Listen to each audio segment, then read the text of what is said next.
Once upon a time, in a world not so far away, fairy tales weren't always the charming stories we remember. Hidden beneath the layers of magic and wonder lies a darker side, a side filled with terror and surprise. Tonight we unravel the sinister secrets of your favorite childhood stories, from the chilling truth behind Little Red Riding Hood to the gruesome fate of Hansel and Gretel. Prepare to see fairy tales in a way you've never imagined. Join us as we dive into the macabre world of horror reimagined, where Happily Ever After takes a terrifying twist. Don't forget to subscribe and hit the bell icon to never miss an episode. Once upon a time, in the heart of a shadowy forest, there stood a house, secluded and forgotten by the world. The house belonged to 3 bears, Father Bear, Mother Bear, and Little Bear, whose daily lives were a blend of routine and a hidden, dark hunger. They had long since given up interacting with the outside world, fearing and resenting the humans who ventured too close. One evening, as the sun dipped below the horizon and the forest grew eerily silent, the bears left their home to hunt. They did not hunt for food that evening. Their prey was something much more sinister. In a nearby village, a woman named Goldilocks, restless and plagued by the banality of her life, decided to explore the forest. She had heard rumors of the house, but dismissed the warnings as mere superstitions. Armed with nothing but a flashlight and a growing sense of dread, she ventured into the woods, lured by an unspoken call. After wandering through the dark, tangled trees, Goldilocks stumbled upon the house. Its presence was unsettling, as if the forest itself recoiled from it.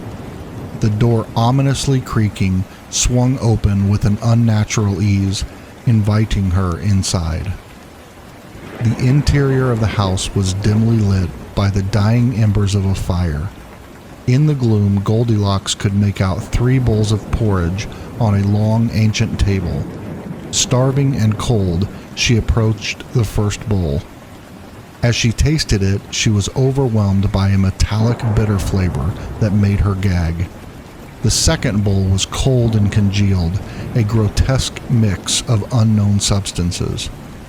Desperately, she tried the third bowl, which was just right, though the taste hinted at something dark and forbidden. Her curiosity unsatiated, Goldilocks moved further into the house. She found 3 chairs by the fire. The first chair was too high, almost as if it was built for a giant. The second chair was too low and sinister, exuding an aura of malevolence. The third chair, though seemingly comfortable, had dark stains and a sense of foreboding that made her skin crawl. It was just right for her to sit, but as she did, the legs splintered, causing her to crash to the floor with a yelp. Wincing in pain, she ascended the stairs, each creak amplifying her unease. She found 3 beds in the attic. The first bed was a monstrous thing, with sheets that reeked of decay. The second bed was stiff and unyielding, covered in thick, coarse blankets. The third bed seemed inviting, with soft pillows and warm blankets. Exhausted, she laid down only to find herself sinking into a nightmarish embrace. The bed was just right, but as her eyes closed, she realized it was impossible to wake from its clutches. As she drifted into a tormented sleep, the bears returned, their senses sharp and their instincts darker than ever. They knew an intruder had entered their domain. The scent of human was unmistakable, mingling with the damp, oppressive air of their lair. Father Bear, with his hulking frame, growled deeply as he approached the table. "Someone has tasted our porridge," he snarled, his eyes gleaming with a predatory glint. Mother Bear, her eyes cold and calculating, inspected the broken chair. "Someone has sat in our chairs," she hissed. Little Bear, his face twisted into a malicious grin, crept up the stairs, sensing the intruder's presence. They entered the attic, their heavy footsteps shaking the floor. "Someone is in my bed," Little Bear whispered, his voice dripping with anticipation. Goldilocks awoke with a start, her heart pounding as the realization of her impending doom set in. The bears closed in, their eyes reflecting the dim light in the sinister glow. Goldilocks tried to scream, but no sound escaped her lips. She was trapped, helpless as they loomed over her. The last thing she saw was the triumphant, feral hunger in their eyes as they exacted their dark, twisted vengeance. In the village, rumors of the haunted forest persisted, but no one ever discovered the fate of Goldilocks. The house stood silent, a dark secret buried in the heart of the forest, waiting for its next unwitting visitor. Once upon a time, in a land cloaked in eternal twilight, a kingdom lay shrouded in fear. This kingdom, once bright and lively, had fallen under the shadow of a vengeful witch named Malefica. Driven by an insatiable thirst for power and revenge, Malefica had cursed the land's beloved princess, Aurora, condemning her to take a fate far darker than eternal slumber. On the eve of Aurora's birth, the king and queen held a grand celebration, inviting nobles and commoners alike, but they foolishly neglected to invite Malefica, the sorceress banished years before for her dark practices.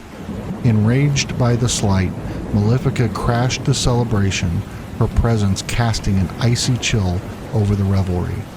With eyes burning with malice, she placed her curse upon the innocent child. Before the sun sets on her 16th birthday, Aurora will prick her finger on the spindle of a spinning wheel and fall into a death-like sleep from which she will never awaken. Her slumber will be her prison, and her dreams will be her torment, Malefica declared, her voice echoing like thunder. Desperate to save their daughter, the king and queen ordered every spinning wheel in the kingdom destroyed. Aurora was hidden away in a secluded tower under the watchful eyes of 3 protective, though powerless, fairies. They could not undo Malefica's curse, only delay the inevitable. As the years passed, Aurora grew into a beautiful, kind-hearted young woman, unaware of the dark fate that awaited her. On the day of her 16th birthday, the fairies attempted to keep her distracted, but Malefica's dark magic was too powerful. A mysterious force lured Aurora to a hidden chamber deep within the castle. There, in the shadows, stood an ancient spinning wheel, its spindle gleaming ominously. Compelled by a force she couldn't resist, Aurora reached out and pricked her finger.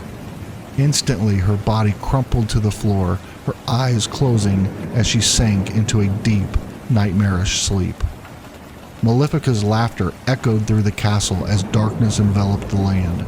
The kingdom fell into despair, the skies perpetually overcast, and the once vibrant land withered. The king and queen, grief-stricken and helpless, could do nothing but watch as their world crumbled. Years passed and the kingdom became a desolate wasteland. Malefica ruled from the shadows, her powers growing stronger with each passing day. Aurora's dreams twisted into horrifying visions, her mind trapped in a never-ending labyrinth of terror. Her screams echoed through the void, but no one could hear her. The fairies, their magic weakened, made a final, desperate attempt to break the curse. They sought out a prince, believing true love's kiss could awaken Aurora. They found Prince Alaric, a valiant warrior who braved the cursed land to reach the sleeping princess. As Alaric approached Aurora's bed, he felt an overwhelming sense of dread. He leaned in to kiss her, but before their lips could touch, Malefica appeared, her eyes blazing with triumph. "Did you really think it would be that easy?" she hissed. With a flick of her wrist, Alaric was thrown across the room, his body slamming into the wall with a sickening thud. Malefica stood over Aurora, her hand glowing with dark energy. "You see, there is no breaking this curse. She belongs to me now, and so does this kingdom." With a final incantation, Malefica sealed Aurora's fate, binding her soul to the realm of nightmares forever. The castle crumbled into ruins, and the land was swallowed by darkness. Malefica, now an unstoppable force, ruled over the Forsaken Kingdom, her power absolute. And so the tale of Sleeping Beauty became a cautionary legend, a grim reminder of the price of neglect and the enduring power of vengeance. Aurora's dreams, twisted and eternal, served as the backbone of Malefica's reign, a reign where darkness prevailed and the witch had won. In a small, isolated village nestled deep within a dense, shadowy forest, there lived a girl named Cinderella. Her life was a tale of sorrow and oppression. After the mysterious disappearance of her father, Cinderella was left in the care of her cruel stepmother and her two vicious stepsisters. They delighted in tormenting her, confining her to a cold, damp cellar and forcing her to perform endless, grueling chores. One night, a sinister invitation arrived at the decrepit mansion. It was from the reclusive and enigmatic prince who dwelled in a haunted castle at the edge of the village.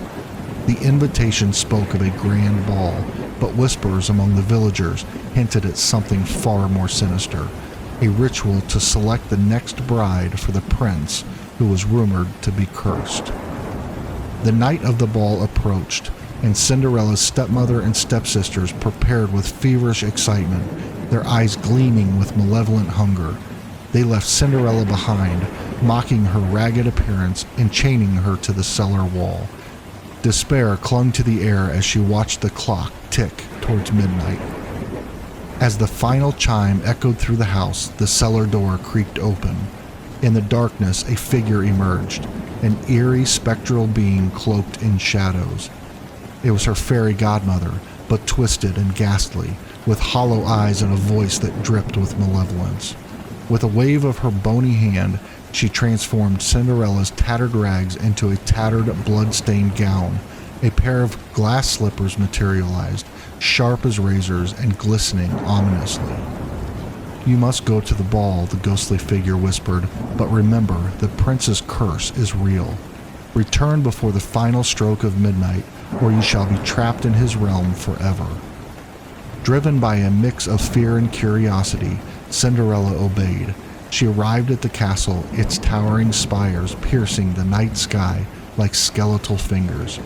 Inside, the air was thick with an oppressive, otherworldly presence. The ghosts moved like marionettes, their faces blank and eyes hollow. The prince, a pale and brooding figure with eyes that glowed with an unnatural light, took notice of Cinderella. Immediately, he led her in a dance, his touch cold and lifeless. As the dance continued, Cinderella felt the walls closing in, shadows creeping closer, whispering her name. Midnight approached, and Cinderella, heart-pounding, tore herself away from the prince's grasp. She fled through the dark corridors, the castle twisting and turning, trying to trap her within its labyrinth halls. She reached the grand staircase, one of her glass slippers shattering into 1,000 shards as she descended. The clock struck midnight, and Cinderella barely escaped the castle's grasp. She stumbled home, the ghostly warnings echoing in her mind. The next day, the prince and his men scoured the village, seeking the owner of the glass slipper. When they arrived at Cinderella's home, her stepmother and stepsisters cowered in fear. The prince's eyes locked onto Cinderella, and a wicked smile spread across his lips. "You are the one," he declared in a chilling whisper. "You shall be my bride." As the prince carried Cinderella back to the haunted castle, she knew there was no escape from the darkness that awaited her. The villagers spoke of how the once beautiful girl was never seen again, and the prince's curse claimed another soul, the castle forever hungry for more. Once upon a time, in a desolate kingdom shrouded in perpetual twilight, there lived a beautiful yet sorrowful princess named Snow White. Her skin was as pale as the freshly fallen snow, her hair as black as the deepest abyss, and her lips as red as the blood of the countless sacrifices her stepmother, the Wicked Queen, demanded. The Wicked Queen, consumed by dark sorcery, discovered that her enchanted mirror no longer declared her the fairest in the land. Instead, it whispered of Snow White's surpassing beauty. Enraged and terrified of losing her power, the queen summoned her most loyal hunter, a man with a soul as black as midnight. "Take Snow White into the forbidden forest," the queen commanded, "and bring me her heart, still warm and beating." The hunter, heart-hardened by years of servitude to the malevolent queen, led Snow White deep into the forest. As she wandered through the twisted, gnarled trees, a sense of dread washed over her. She knew her fate was sealed. However, the hunter, moved by a rare flicker of compassion, could not bring himself to kill her. Instead, he left her to the merciless forest, where survival seemed impossible. Lost and alone, Snow White stumbled upon a decrepit cottage. Its walls were covered in thorny vines, and a dark, ominous aura surrounded it. Desperate for shelter, she ventured inside. There she encountered 7 shadows, the cursed remnants of 7 miners who had once dug too deep and unearthed an ancient evil. The shadows, twisted and malformed, welcomed her with a chilling kindness. They told her of their plight, bound to the cottage by a curse that allowed them to exist only in darkness. During the day they vanished, leaving Snow White to fend for herself against the malevolent forces of the forest. As days turned into nights, Snow White grew accustomed to the shadows' eerie presence. They became her protectors, teaching her the ways of survival and warning her of the queen's relentless pursuit. The queen, upon discovering Snow White's escape, conjured dark spells to find her. She transformed herself into a hideous crone, her heart blackened by hatred and jealousy. Disguised, the queen visited Snow White's thrice, each time bringing a gift laced with dark magic. First, a cursed comb that tore at her scalp and soul, then a poisoned corset that squeezed the life out of her. Finally, an apple imbued with a deathly curse promising eternal sleep. The shadows could only watch in helpless horror as Snow White fell victim to the queen's final attack. Her lifeless body lay in the cottage. The shadows wept, their forms flickering in the dim light. They placed her in a glass coffin, a macabre monument to their failure to protect her. Years passed and the forest reclaimed the cursed cottage. Yet the tale of Snow White and the 7 shadows lingered in the air, whispered among the trees by the restless spirits of those who dared to venture too close. One day, a weary traveler, a prince seeking solace from his own haunted past, stumbled upon the overgrown path leading to the forgotten cottage. Drawn by a strange force, he discovered the glass coffin and the beautiful, deathly figure within. Compelled by an otherworldly connection, he kissed her cold lips. Snow White awoke, her eyes filled with the horrors of her past. The prince, sensing the malevolent presence still lingering, vowed to protect her. Together they sought to break the curse that bound the shadows and end the queen's reign of terror. In a final confrontation, the prince and Snow White faced the queen in her dark, decaying castle.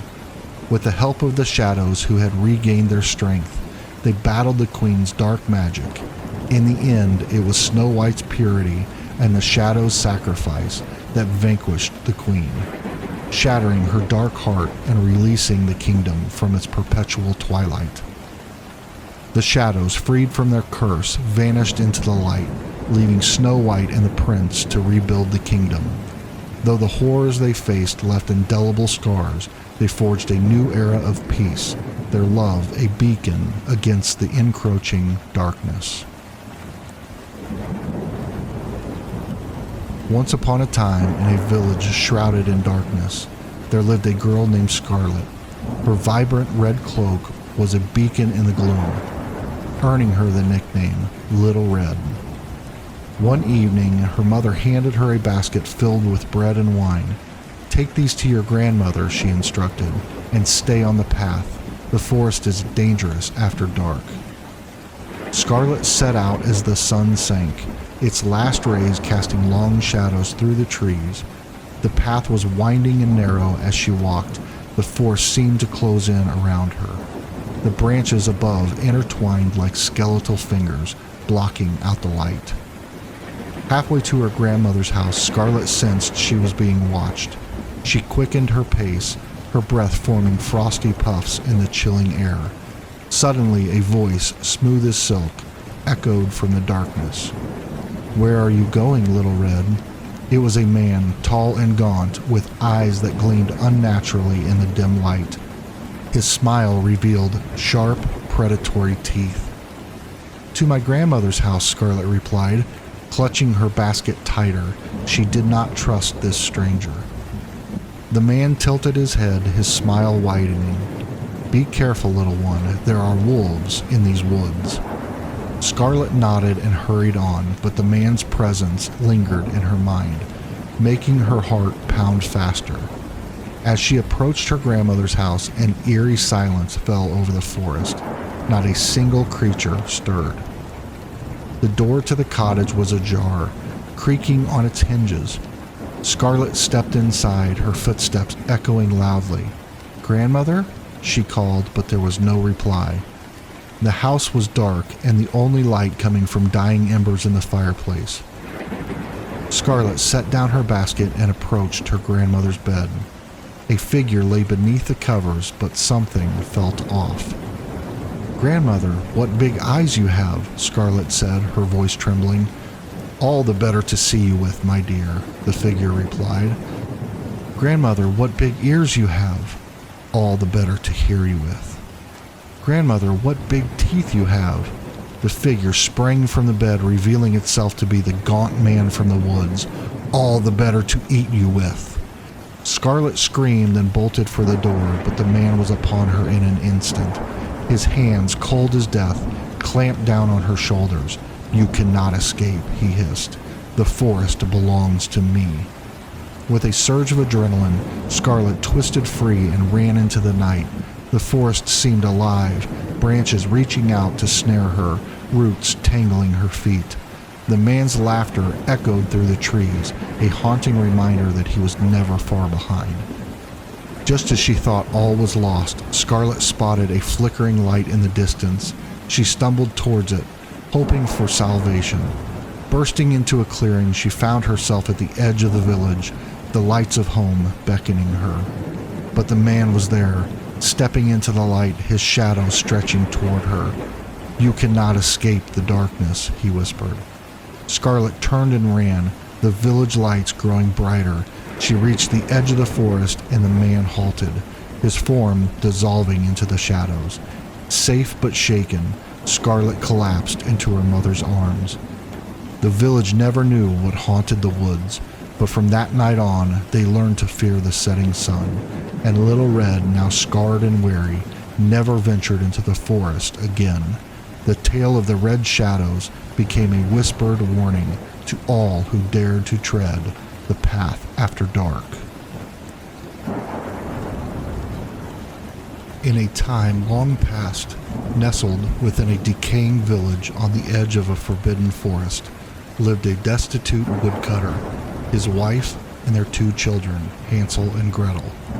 The family's meager existence was a daily struggle, with hunger and despair gnawing at them relentlessly. The woodcutter's wife, driven to the brink of madness by their plight, devised a sinister plan to abandon the children deep within the forest, where they would no longer be a burden. One bleak evening, the woodcutter's wife led Hansel and Gretel into the heart of the forest under the pretense of gathering firewood. As they ventured deeper into the woods, the trees grew twisted and grotesque, their skeletal branches reaching out like gnarled fingers. The air grew thick with an unsettling silence, broken only by the distant cries of unseen creatures. Unbeknownst to the children, the wife had strewn a trail of bones behind them, marking the path back to the village. When the time came, she slipped away, leaving Hansel and Gretel alone in the encroaching darkness. The children, realizing their dire predicament, clung to each other in fear. Desperation drove Hansel and Gretel to wander aimlessly through the forest, their hearts pounding with terror. Hours turned into days, and the forest seemed to shift and change, leading them in circles. Exhausted and starving, they stumbled upon a decrepit house, its walls covered in creeping vines and rot. The house exuded an air of malevolence, but desperation pushed them inside. Inside, the children found a feast laid out on a long, dusty table, its opulence in stark contrast to the squalor of their surroundings. Famished, they devoured the food without a second thought. As they ate, a feeling of unease settled over them, and they realized too late that they had fallen into a trap. The house belonged to an ancient witch, her presence a malevolent force that permeated every corner. She appeared before them, her eyes burning with an unholy light, and revealed her true nature. She had lured countless children to their doom, feeding on their fear and suffering to sustain her own cursed existence. Hansel and Gretel were imprisoned, subjected to unspeakable horrors as the witch prepared to consume their very souls. Hansel was locked in a cage, his every movement watched by the witch's familiar, a grotesque raven with eyes like burning coals. Gretel was forced into servitude, her every effort met with cruelty and malice. But the children's spirits remained unbroken. Through whispered plans and stolen moments, they plotted their escape. One fateful night, while the witch prepared her cauldron, Gretel seized the opportunity. She tricked the witch into leaning over the boiling pot and, with strength born of desperation, shoved her into the seething liquid. The witch's screams echoed through the forest as her body twisted and contorted, consumed by her own dark magic. The house trembled and cracked, the malevolent energy dissipating into the night. Hansel and Gretel, freed from their torment, fled the collapsing structure. They emerged from the forest, their innocence shattered and their hearts hardened by the horrors they had endured. The village welcomed them back, but the children were forever changed. They spoke little of their ordeal, the memories too painful to recount. The forest, once a place of fear, became a forbidden realm, its secrets buried deep within the twisted trees. Hansel and Gretel survived, but the darkness of the forest had left its mark. They grew up wary and watchful, their childhood lost to the horrors that lurked in the shadows, and though they were free, the memory of the witch's malevolent laughter haunted their dreams, a reminder that true evil never truly dies. In a small, secluded village surrounded by a dense, foreboding forest, there lived a young woman named Belle. Belle was known for her beauty, but also for her unyielding curiosity about the dark mysteries that lay beyond the village's borders. The villagers warned her of the dangers lurking in the woods, speaking in hushed tones of a cursed castle deep within, where no one dared to venture. One stormy night, Belle's father, Maurice, went missing. He had set out on a journey to a neighboring village but never returned. Driven by fear and determination, Belle decided to search for him, braving the ominous forest alone. As she trudged through the twisted trees and underbrush, she stumbled upon the cursed castle, its stone walls looming menacingly in the moonlight. Desperate for shelter from the storm, Belle entered the castle, her heart pounding in her chest. Inside, the air was thick with decay, and the flickering candlelight cast grotesque shadows on the walls. She called out for her father, her voice echoing eerily through the empty halls. Her calls were met with silence until a low growl resonated from the depths of the castle. Belle followed the sound, her steps hesitant, until she reached a grand but decrepit ballroom. There she found her father, shackled and weak, guarded by a monstrous figure cloaked in darkness. The creature's eyes glowed with a malevolent fire, its form a nightmarish blend of man and beast. This was no ordinary curse, it was a living nightmare, a beast bound by ancient, sinister magic. The beast offered Belle a chilling choice, her father's freedom in exchange for her own captivity. With no other option, Belle agreed, and Maurice was freed. His eyes filled with horror and sorrow as he left his daughter behind. As the castle gates closed, Belle felt the weight of her fate settle upon her. The beast revealed the true nature of the curse. He was once a cruel prince who had made a pact with a malevolent spirit in exchange for power. The spirit granted his wish, but at a terrible price. The prince was transformed into a monstrous creature, and his castle became a prison of eternal torment. The only way to break the curse was to find someone who would love him despite his monstrous form, a love forged in fear and darkness. Days turned into weeks, and Belle's time in the castle became a harrowing ordeal. The beast's violent temper and insatiable hunger for power grew more unpredictable. She wandered the castle, uncovering secrets that revealed the true horror of the beast's past and the spirits trapped within its walls. Ghostly apparitions haunted her every step, whispering tales of suffering and despair. Yet amid the terror, Belle began to see glimpses of the man the beast once was, buried beneath layers of monstrosity. She saw his moments of vulnerability, his fleeting remorse. Against all odds, a twisted bond began to form between them, rooted in their shared isolation and suffering. One fateful night, as a blood-red moon hung in the sky, the castle spirit grew restless.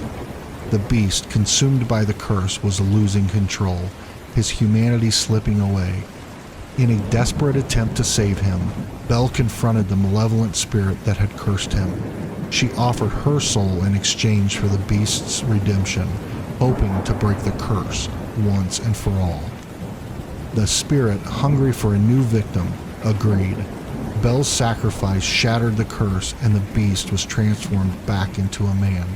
But Belle was lost to the darkness, her soul bound to the spirit's eternal torment.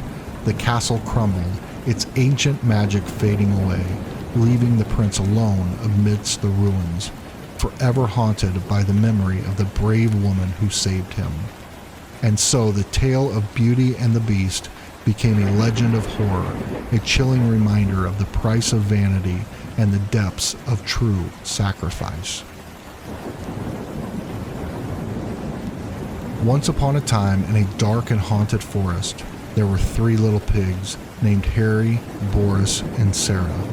They decided to build their homes in this eerie place, each choosing a different material. Henry, the youngest, built his house out of straw, hoping to quickly find shelter from the chilling winds. Boris, more cautious, built his house from sticks, seeking a balance between speed and sturdiness. Sarah, the eldest and wisest, constructed her house from bricks, determined to create a fortress against the unknown dangers lurking in the shadows. As night fell, the forest came alive with sinister sounds.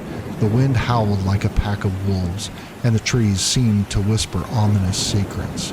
A malevolent presence stalked the forest, a wolf, but not just any wolf, but a creature born from nightmares, with glowing red eyes and a hunger that could never be satiated. The wolf first approached Henry's house of straw. With a chilling growl, it said, little pig, let me in." Henry, trembling with fear, refused. The wolf's lips curled into a sinister smile. "Then I'll huff and I'll puff and I'll blow your house in." With a single breath, the fragile straw house was torn apart. Henry's scream was cut short as the wolf's jaws snapped shut. The wolf, its eyes glowing brighter, followed Henry's scent to the house of sticks. Little pigs, let me in," it snarled. Boris and Sarah huddled together in terror, refusing to open the door. The wolf laughed, a sound that echoed through the trees like a death knell. "Then I'll huff and I'll puff and I'll blow your house in." The stick house stood no chance against the wolf's monstrous breath. Splintering into pieces, Boris tried to run, but the wolf was too fast, silencing him with a swift, brutal strike. Sarah, hearing the commotion, bolted her door and prayed the brick house would hold. The wolf, now consumed with rage and hunger, approached. Little pig, let me in," it demanded. Sarah, with a steely determination, refused. The wolf's eyes burned with fury. "Then I'll huff and I'll puff and I'll blow your house in." The wolf huffed and puffed with all its might, but the brick house stood firm. Frustrated, the wolf prowled around the house, searching for another way in. It discovered the chimney and began to climb. Inside, Sarah, knowing of the wolf's intentions, quickly lit a fire in the hearth and placed a pot of boiling water on top. As the wolf descended the chimney, it fell straight into the scalding water, letting out a blood-curdling scream. However, the wolf, driven by an unholy force, did not die. It clawed its way out of the pot, its fur burned, eyes wild with pain and hatred. Sarah backed away, terrified, but the wolf was unstoppable. With a final savage attack, it ended Sarah's life. The wolf, now alone in the dark forest, stood amidst the ruins of the three houses. Its glowing red eyes surveyed the destruction it had wrought. It was the sole survivor, its hunger momentarily satisfied, but the forest whispered promises of more prey to come. The wolf let out a howl that echoed through the trees, a chilling reminder that in the haunted forest, the nightmare was never truly over. In a forsaken valley, an ancient bridge stretched over a bottomless chasm. The wooden planks creaked and groaned as if whispering the secrets of those who dared to cross before. This was the domain of the three billy goats Gruff, who sought to cross the bridge to greener pastures on the other side. But the bridge was guarded by a troll, a creature of nightmares whose lair lay hidden beneath the rotten planks. The first of the billy goats, a small and nimble creature with fur black as coal, approached the bridge with caution. His eyes gleamed with a mixture of fear and determination. As he set his hoof upon the first plank, the air grew colder, and a sinister laugh echoed from the darkness. "Who dares disturb my slumber?" The voice was like shattered glass cutting through the silence. From the shadows emerged a figure, twisted and grotesque, with eyes that burned with malevolence. It was the troll, a creature of nightmares guarding the bridge and collector of souls. "It is I, the smallest of the billy goats Gruff," the goat replied, his voice trembling yet defiant. "I seek passage to the other side." The troll's grin widened, revealing rows of jagged teeth. "You shall not pass, little one, for I am hungry and you will make a fine feast." But the smallest goat, quick and cunning, had prepared for this moment. "Wait, O terrible troll, my elder brother follows me. He is much larger and will make a more satisfying meal." The troll paused, its hunger momentarily set aside by the promise of a larger prey. "Very well," it hissed, "you may pass." The smallest goat darted across the bridge, his heart pounding like a war drum. He knew that the real danger lay ahead, not behind. Next came the second billy goat Gruff, larger and more imposing, with eyes that glowed like embers in the gloom. As he stepped onto the bridge, the troll reappeared, its form even more monstrous in the fading light. "Who dare crosses my bridge?" the troll snarled, its breath reeking of decay. "It is I, the second of the billy goats Gruff," the goat declared, his voice steady but weary. "I seek passage to the other side." The troll's eyes narrowed, its hunger returning. "You shall not pass, for I am famished, and you will satisfy my endless hunger." The second goat, knowing the peril, spoke quickly. "Wait, O dreadful troll. My elder brother comes behind me. He is the largest of us all and will make a feast fit for a king." The troll's greed overcame its caution. "Very well," it growled. "You may pass." The second goat hurried across the bridge, the sound of his hooves drowned out by the troll's sinister laughter. He knew the final confrontation was imminent. At last, the third and largest billy goat gruff approached. His eyes were like storm clouds, dark and foreboding. As he set his hoof on the bridge, the air grew thick with dread, and the shadows seemed to reach out, grasping him. The troll emerged once more, its form now a towering nightmare, its eyes burning with an insatiable hunger. "Who dare crosses my bridge? It is I, the largest of the billy goats gruff." The goat bellowed, his voice like rolling thunder. "I seek passage to the other side." The troll's laughter was a cacophony of madness. "You shall not pass, for I will devour you and your brothers, and your bones will decorate my lair." But the largest goat was not afraid. With a bellowing cry, he charged at the troll, his horns gleaming like blades in the twilight. The clash was fierce, a battle of shadows and fury, echoing through the valley like the screams of the damned. The troll, however, was not weakened by hunger or blinded by greed. It fought with a ferocity born of centuries of guarding the bridge, its strength unmatched. With a final devastating blow, the troll hurled the largest goat into the abyss, his cries echoing as he fell into the darkness. The second and smallest goats, watching in horror from the other side, tried to flee, but the troll, swift and relentless, caught them both before they could escape. Their desperate bleats were silenced one by one, their lifeless bodies cast into the chasm to join their brother. The bridge, now free from clamor of the living, fell silent once more. The troll, its hunger momentarily satisfied, retreated to its lair beneath the planks, its sinister laughter echoing through the valley. The shadowed bridge stood as a chilling reminder that in this cursed place, only the darkness and its monstrous guardian would prevail.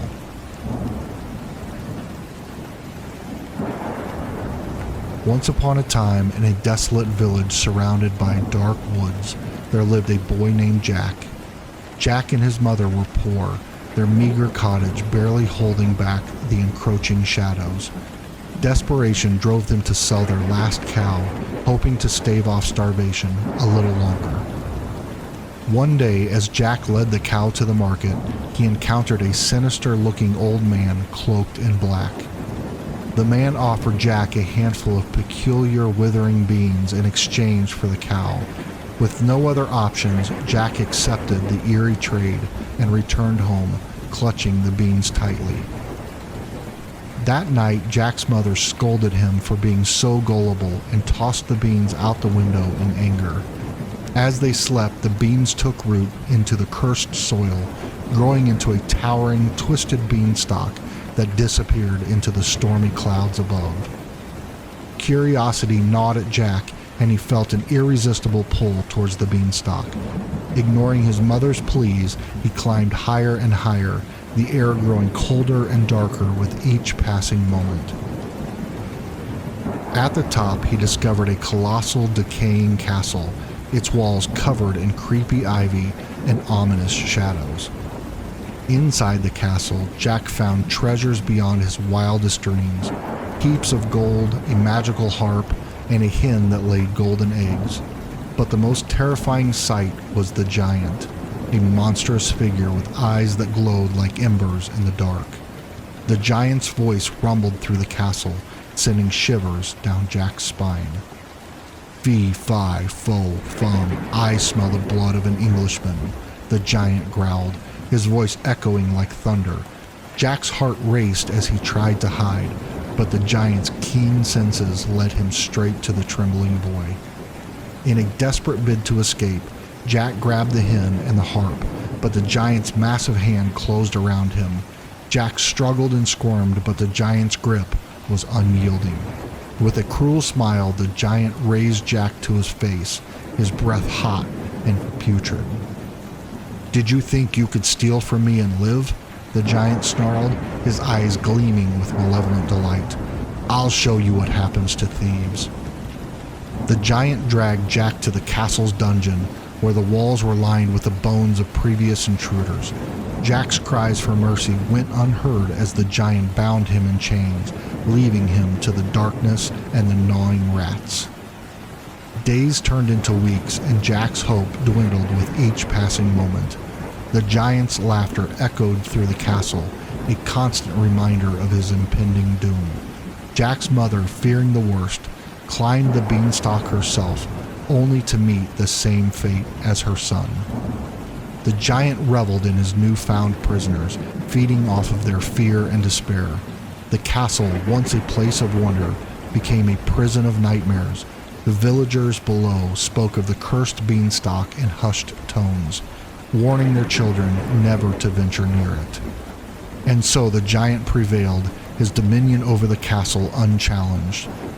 The beanstalk remained, a grim monument to Jack's folly and the giant's unending hunger for vengeance. Thank you for watching. If you enjoyed this video, please be sure to like, subscribe, and turn on notifications so you don't miss future content. Thank you for watching. Until next time, stay curious.